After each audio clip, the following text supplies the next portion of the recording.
বেসম কে খাবে? বেসম বাবা, বেসম কে খাবে? বেসম পকোড়া কে খাবে? পকোড়া খাবো। এই দেখো পকোড়া, এই দেখো, এই দেখো তোমার পকোড়া, তোমার পকোড়া কে খাবে? কে খাবে গো?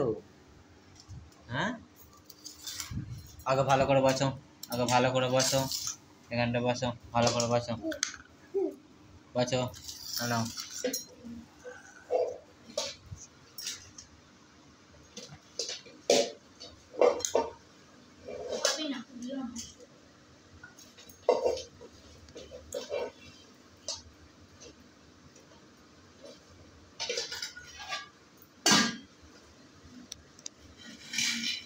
কি হচ্ছে এটা? একটু একটু করে খেয়ে